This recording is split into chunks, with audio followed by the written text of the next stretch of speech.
অভিষেকে 33 আসনে 23টিতে জয়ের দাবির পরিপ্রেক্ষিতে আজ সকালে দিলীপ ঘোষ বলেন, যতটা আত্মবিশ্বাসের সঙ্গে বলেছেন 6 দফায় 23টি আসন জেতার বিষয়ে, ততটাই আত্মবিশ্বাসের সঙ্গে হারবেন। গত 2019 সালেও তারা দাবি করেছিলেন বাংলায় 42টির মধ্যে সবকটিতেই তারা জিতবেন, মমতা বন্দ্যোপাধ্যায় প্রধানমন্ত্রী হবেন, হয়েও গিয়েছে।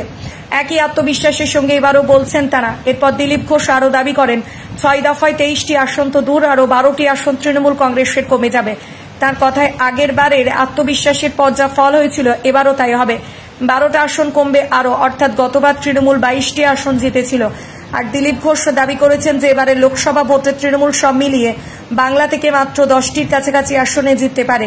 এর আগে মঙ্গলে তৃণমূল কংগ্রেসের ফলাফল নিয়ে বড় ভবিষ্যদ্বাণী করেছিলেন অভিষেক বন্দ্যোপাধ্যায়। 6ষ্ঠ দফার পর্যন্ত ভোট হয়ে গিয়েছে, আর তাতে অভিষেকের হিসেবে তৃণমূল কংগ্রেস ইতিমধ্যে 23 আসনে জয় নিশ্চিত করে ফেলেছে।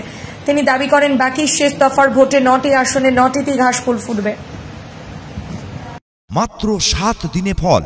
এখন আপনার যাবতীয় স্বাস্থ্য সমস্যার, এমনকি মারণ রোগ, ক্যান্সারেরও সুচিকিৎসা পান হোমিওপ্যাথিক পদ্ধতিতে। মাত্র 7 দিনেই ফল। আসুন DHP অর্থাৎ ধুলিয়ান হেলথ পয়েন্টে হোমিওপ্যাথ বিশেষজ্ঞ ডাক্তার AR সামিমের কাছে। Doctor AR Samim BHMS WBUHS consultant homeopath physician.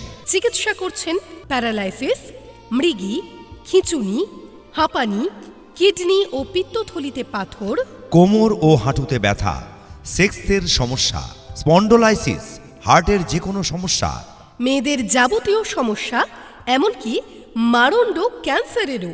Dhulian health point NH 34 Jigri মোড় থেকে ধুলিয়ানের দিকে পায়ে হেঁটে 2 মিনিটের পথ।